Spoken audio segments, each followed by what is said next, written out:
Good morning children. आगे बढ़ने से पहले हम एक बार रिवाइज़ कर लेते हैं हमने पिछले वीडियो में क्या क्या पढ़ा था। हमने ये पढ़ा था कि जो पहले के लोग जो 2 मिलियन ईयर्स अगो रहते थे वो अपनी खाने की व्यवस्था हंटिंग के द्वारा यानी कि शिकार करने के द्वारा और खाने को एक जगह इकट्ठा करके जैसे कि नट्स सीड्स को इकट्ठा करके वो रखते थे। फिर हमने ये भी पढ़ा कि पहले के लोग इस खाने की खोज के लिए वो एक जगह से दूसरी जगह मूव करते थे। तो उनकी वजह क्या थी? सबसे पहला सर्च ऑफ फूड, उनको खाना ढूंढने के लिए एक जगह से दूसरी जगह जाना पड़ता था। अगर वो किसी एक जगह में रह जाते थे तो वहाँ पे पाए जाने वाले जितनी भी खाने की सामग्री वो एक बार में ख़त्म कर देते थे, इसीलिए उनको दूसरी जगह पे मूव करना पड़ता था। फिर हमने पढ़ा मूवमेंट ऑफ एनिमल्स की वजह से, यानी कि वो किसी एनिमल्स के शिकार करने के लिए या उनको पता नहीं था कि वो उस एनिमल को कैसे पालतू बनाकर अपने साथ रखें, तो उन्हीं एनिमल्स के पीछे पीछे वो एक जगह से दूसरी जगह चले जाते थे। जैसे ही वो एनिमल्स अपने खाने की खोज की वजह से एक जगह से दूसरी जगह जाते थे तो पहले के इंसान भी इन एनिमल्स के पीछे पीछे चले जाते थे एक जगह से दूसरी जगह। फिर जैसे कि हमें पता है कि अलग अलग सीजन्स में प्लांट और ट्रीज़ फ्रूट्स देते हैं, तो इन्हीं फ्रूट्स और प्लांट्स की खोज में पहले के लोग एक जगह से दूसरी जगह मूव करते थे। फिर पानी की वजह से पानी की ज़रूरत प्लांट्स, ट्रीज़ और पहले के लोगों को बहुत ज़्यादा ज़रूरत होती थी। प्लांट्स, एनिमल्स सबको बहुत ज़्यादा ज़रूरत होती थी। तो कभी कभी कुछ पानी के जो हिस्से होते थे जैसे कि लेक्स, रिवर्स, कुछ रिवर्स और लेक्स ऐसे भी होते थे कि जो पूरे साल फ्लो करते थे, और कुछ रिवर्स ऐसे होते थे कि जो ड्राई सीजन में सूख जाते थे। तो इसी की वजह से उनको पानी की खोज के लिए एक जगह से दूसरी जगह जाना पड़ता था, पर इन्हीं कारणों की वजह से उनको एक जगह से दूसरी जगह जाना पड़ता था। फिर हमने पढ़ा कि पहले के लोग स्टोन, बोन, इन सब चीज़ों से अपनी टूल्स को तैयार करते थे, और सबसे कॉमन था फ्लिंट, जो कि एक हार्ड स्टोन है और ग्रे इन कलर। तो इस स्टोन का इस्तेमाल सबसे ज़्यादा किया गया है। टूल्स का इस्तेमाल chopping of fruit, cutting of trees, branches, tree branches, इनकी वजह से इनका इस्तेमाल किया गया है, या फिर उनको अपना इंस्ट्रूमेंट या फिर टूल्स तैयार करने के लिए जिसके द्वारा वो हंटिंग कर सकें। इन सब चीज़ों के लिए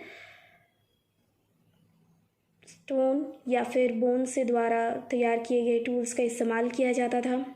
वुड का इस्तेमाल अपने हट्स को क्रिएट करने के लिए किया जाता था। फिर हमने पढ़ा कि जो डिस्कवरी ऑफ फायर, जो कि पहले के इंसानों के द्वारा एज चांस या फिर गुड लक के द्वारा हो गया था डिस्कवरी ऑफ फायर, जिसकी वजह से उनको काफ़ी ज़्यादा फ़ायदा हुआ। यानी कि फायर की वजह से उनको लाइट मिलती थी, उनको वार्मथ मिलता था, वो अपने खाने को अच्छे तरीके से पका पाते थे, और जिससे कि आसानी होती थी पहले के लोगों को अपने खाने को डाइजेस्ट करने के लिए। तो यहाँ तक हमने पढ़ा था। आज हम पढ़ेंगे choosing a place to live in, पर उसके पहले हम फायर की और एक यूज़फुलनेस जो पहले के लोगों को मिली थी उसके बारे में पढ़ लेते हैं कि फायर के द्वारा वो वाइल्ड एनिमल्स को डरा पाते थे। इन द सेंस वो अपने केव के बाहर लाइट्स के द्वारा वो वाइल्ड एनिमल्स को डराकर वो प्रिवेंट कर पाते थे वाइल्ड एनिमल्स को अपने केव के अंदर यानी अपनी गुफाओं के अंदर घुसने से बचा पाते थे, जिससे कि वाइल्ड एनिमल्स उनके गुफाओं के अंदर ना जा पाए। अब हम पढ़ेंगे choosing a place to live in. तो हंटर गैदरर्स कई सारी जगहों में रहते थे, जैसे कि भीमबेटका, कुरनौर, हलूर, ये सारी इंपॉर्टेंट प्लेसेस थे जहाँ पे हंटर गैदरर्स रहते थे इंडिया में। और काफ़ी सारी जगहें इनमें से रिवर्स के पास होती थी, या फिर जहाँ पे availability of water easily available हो उनके पास पहले के लोग ज़्यादातर रहा करते थे। आगे बढ़ते हैं। चेंजिंग इन्वायरमेंट का चेंज होना ऑब्ज़र्व किया गया था। तो अराउंड 12,000 ईयर्स एगो तो क्लाइमेटिक चेंज में मेजर डिफरेंस देखने को मिला था। In the sense climatic conditions warmer की तरफ ज़्यादा शिफ्ट हो रही थी और इसकी वजह से ग्रासलैंड्स की ग्रोथ, यानी कि जिस एरिया में ज़्यादा ग्रास ग्रो करे उन्हें हम ग्रासलैंड्स बोलते हैं। तो वहाँ पे हम देख रहे थे, वहाँ पे देखा गया था कि ग्रासलैंड्स ज़्यादा ग्रो हो रहे थे। इसकी वजह से जो हर्बीवोरस एनिमल्स, यानी कि जो ग्रास ईटर्स, जो प्लांट ईटर्स एनिमल्स हैं, उनकी संख्या में ज़्यादा इंक्रीज़ देखने को मिल रहा था। और जो लोग इन एनिमल्स को हंट करते थे, शिकार करते थे, उन्होंने धीरे धीरे उन्होंने सीखा और जाना कि कैसे इन एनिमल्स को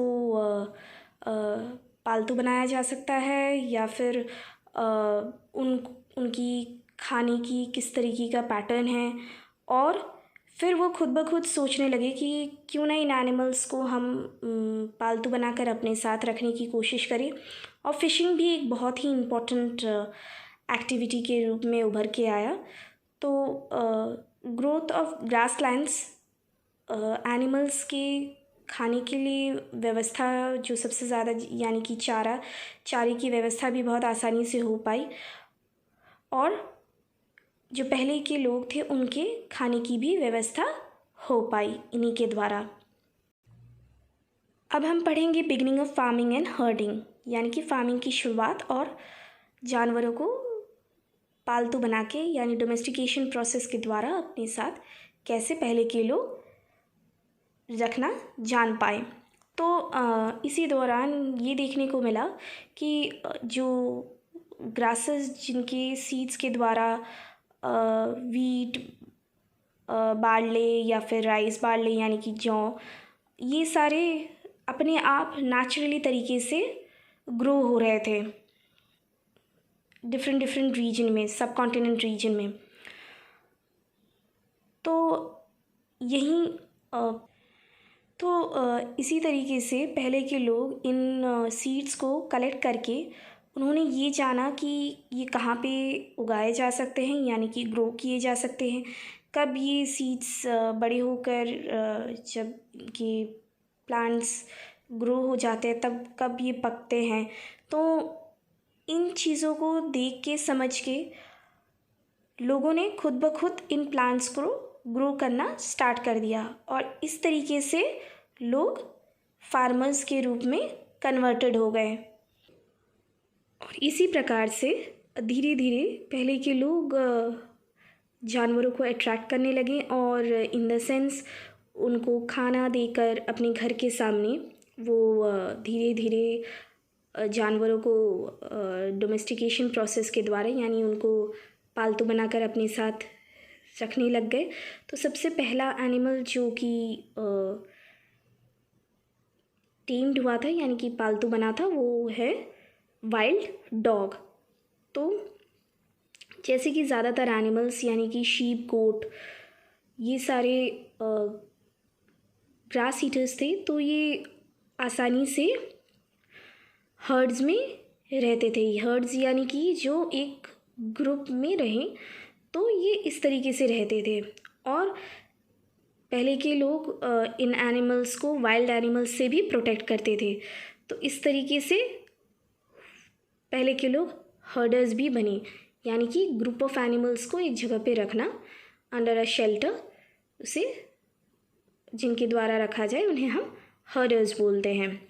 और आर्कियोलॉजिस्ट के द्वारा काफ़ी सारे प्रूफ्स भी मिले हैं कि फार्मिंग पूरे इंडिया में प्रोसेस कंटिन्यू हो रही थी, फार्मिंग की प्रोसेस। और सबसे इम्पॉर्टेंट है जो कि है नॉर्थ वेस्ट, जो कि प्रेजेंट डे कश्मीर में है, और साउथ इंडिया में इनके प्रूफ ज़्यादा से ज़्यादा पाए गए हैं, यानी कि फार्मिंग करने के प्रूफ ज़्यादा से ज़्यादा पाए गए हैं। अब कौन कौन से जगह में फार्मिंग एक्चुअली की जाती थी पहले के लोगों के द्वारा, तो साइंटिस्ट लोगों ने काफ़ी प्रूफ प्लांट्स और एनिमल बोन्स उन्होंने ढूंढे हैं, जिनके द्वारा हमें ये पता लगता है कि काफ़ी जगहों में फार्मिंग की प्रोसेस की जाती थी पहले के लोगों के द्वारा। और काफ़ी ग्रेन्स भी पाए गए हैं, जिससे कि ये पता लगता है कि पहले के लोग काफ़ी तरह के क्रॉप्स की फार्मिंग किया करते थे। तो आज हमने क्या पढ़ा? आज हमने पढ़ा कि पहले के लोग ज़्यादातर वाटर बॉडीज़ के सामने रहने की कोशिश किया करते थे, और जो प्लेसेस इम्पॉर्टेंट प्लेसेस हैं जहाँ पे हंटर गैदरर्स रहा करते थे इंडिया में, वो हैं भीमबेटका, कुरनौर, हल्लूर। इन सारी जगहों में पहले के लोग रहा करते थे। फिर हमने पढ़ा चेंजिंग एनवायरनमेंट, जहाँ पे क्लाइमेटिक कंडीशंस टुवर्ड्स वार्मर की तरफ शिफ्ट हो रही थी, और इस वार्मर कंडीशंस की वजह से ग्रासलैंड्स की जो संख्या थी वो काफ़ी ज़्यादा हो रही थी, और इन्हीं ग्रासलैंड्स की वजह से हर्बीवोरस एनिमल्स की भी संख्या ज़्यादा हो रही थी, जैसे डियर, शीप, इनकी संख्या ज़्यादा हो रही थी। और धीरे धीरे लोग इनके खाने की आदत और इनको कैसे पालतू बनाया जा सके, इन चीज़ों के बारे में भी पहले के लोग जान पा रहे थे। फिर हमने पढ़ा the beginning of farming and herding. तो काफ़ी सारे जो ग्रासेस जिनके द्वारा सीड से ग्रोथ ऑफ वीट, राइस अपने आप हो रहे थे, और इसी के वजह से लोगों ने इन ग्रेन्स को कलेक्ट करना स्टार्ट किया। फिर उन्होंने सीखा कि ये कहाँ पे ग्रो करने से अच्छा है, ये कब पकते हैं, और धीरे धीरे उनको पता लगा कि किस तरीके से ये प्लांट्स को वो ग्रो कर सकते हैं। इसी प्रोसेस के द्वारा पहले के लोग फार्मर्स में कन्वर्टेड हुए। फिर उन्होंने सीखा कि कैसे एनिमल्स को पालतू बनाकर वो अपने साथ रख सकते हैं, यानी कि इसी प्रोसेस के लिए वो अपने घरों के बाहर खाना रख देते थे एनिमल्स के लिए, जहाँ पे वो एनिमल्स आके खा पाते थे। और इन्हीं एनिमल्स की प्रोटेक्शन वाइल्ड एनिमल्स के अगेंस्ट पहले के लोग किया करते थे। और साइंटिस्ट के द्वारा काफ़ी सारे प्रूफ या फिर एविडेंस मिले हैं, जिससे कि ये पता लगता है कि काफ़ी सारे क्रॉप्स पहले के टाइम में ग्रो किए जाते थे। Thank you students, this is the end for today's learning video.